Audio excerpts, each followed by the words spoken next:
L'organisation des bonnes élections, vous le savez, fait partie de l'une des revendications de l'opposition politique dans le pays.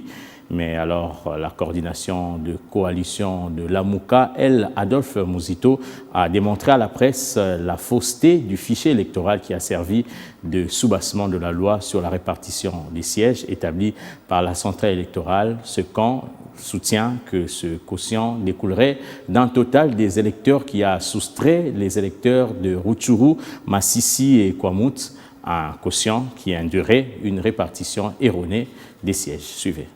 Je n'ai pas une approche partisan, j'ai une approche rationnelle. Je suis en train de leur montrer qu'ils sont à côté de la plaque. Parce qu'ils n'ont pas encore un fichier définitif, étant donné qu'ils disent qu'ils vont faire un enrôlement.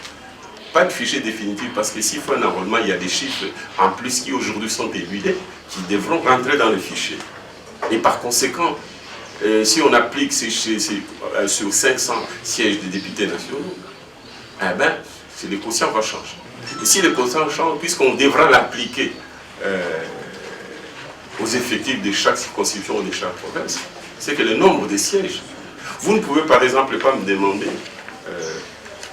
si on convoquait, c'est pourquoi je leur dis de ne pas convoquer le corps électoral, les fichiers étant corrompus. Vous ne pouvez pas me demander le 25 juin de présenter une liste, par exemple, de 28 sièges dans le Kwilu,